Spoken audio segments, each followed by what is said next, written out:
সকাল সন্ধ্যা বেলা মাগরিবেতে ডুবে যাবে রে আমার এই জীবনের হেলা, এই জীবনের লীলা মাগরিবেতে ডুবে যাবে রে।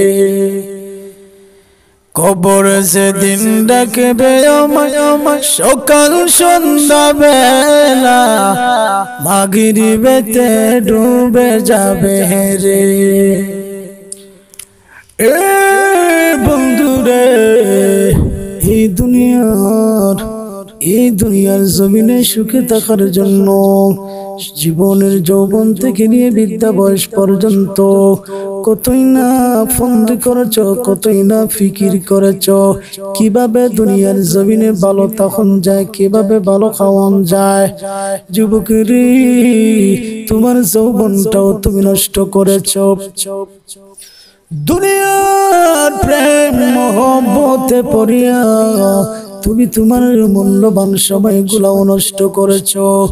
তুমি নষ্ট করেছো সংসার কেমন করে চালানো যায়, আল্লাহকে বাদ দিয়ে দুনিয়ার ফিকিরে তুমি করেছো। কখনো কোনো দিন আমার আল্লাহর ফিকির তোমার অন্তরে জাগলো না।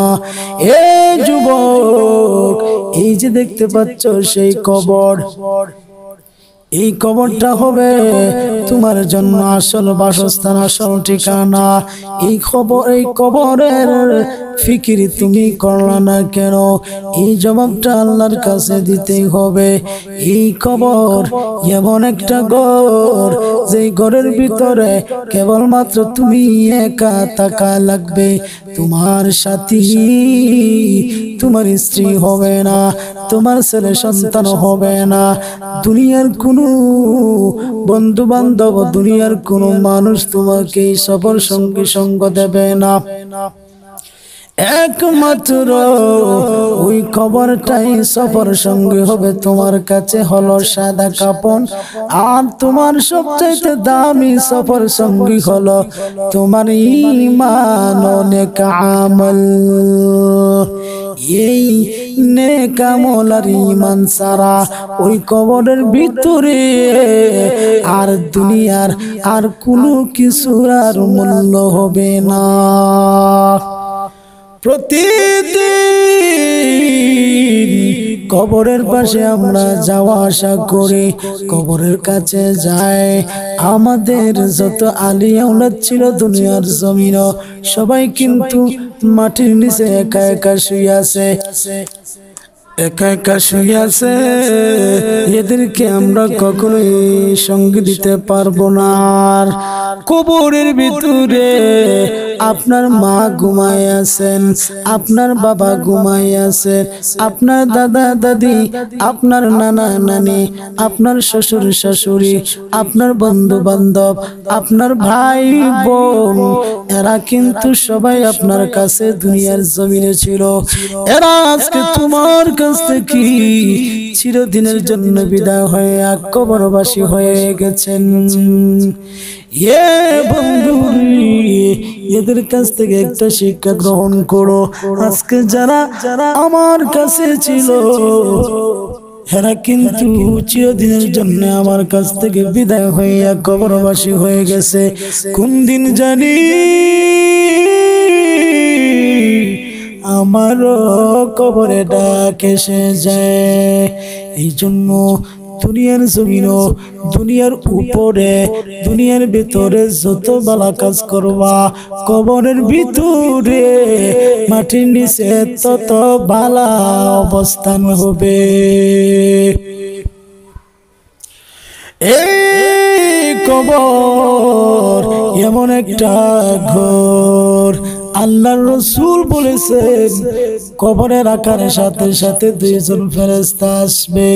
এই ফেরেশতারা প্রশ্ন জিজ্ঞাসা করবে, যদি সহি সালামতে উত্তর হয়ে যায় তাহলে ওই ব্যক্তির জান্নাতের সুসংবাদ আল্লাহর ফেরেশতারা দিয়ে যান। ওই কবর থেকে ওই ব্যক্তি জান্নাতের সুখ শান্তি গ্রহণ করতে পারবে। আর দুই ফেরেশতা যখন প্রশ্ন করবে, যখন উত্তর না দেওয়া হবে, ওই কবর থেকে জাহান্নামের দুঃসংবাদ দিয়ে যান। ওই জায়গা থেকে প্রত্যেকটা মানুষের জাহান্নামের শাস্তি ভোগ করার সময় এখান থেকেই শুরু হয়ে যাবে। এই জন্য আল্লাহর নবীর সাহাবী হযরত উসমান জিন্নুরাইন রাদিয়াল্লাহু তাআলা আনহু যখন সাহাবায়ে কেরামদের সাথে আসল চলাফেরা করতেন, কোন জায়গায় যদি উসমান রাদিয়াল্লাহু তাআলা আনহু কবর দেখতেন, তিনি দাঁড়ায়া যাইতেন আর কবরবাসীর জন্য প্রার্থনা করতেন আল্লাহর দরবারে।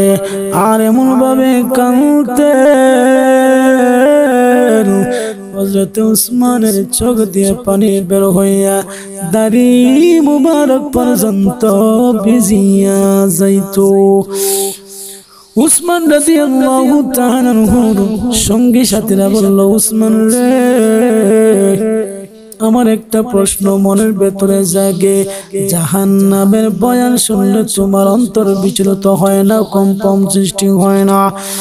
এ উসমান, কিন্তু কবর দেখলে তুমি কেন এত বেশি বিচলিত হয়ে যাও? তুমি কেন এত বেশি কান্নাকাটি করো?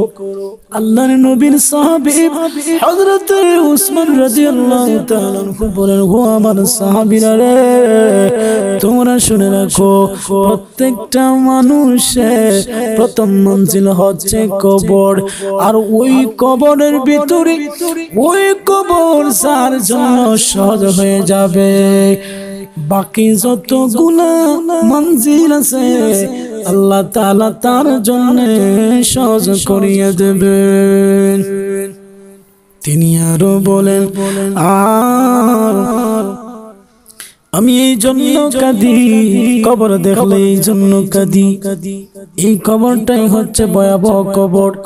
যদি ওই কবরের মঞ্জিল থেকে কেউ রেহাই না পাবে, আল্লাহর পক্ষ থেকে ফেরেশতাদের আযাব শুরু হয়ে যাবে।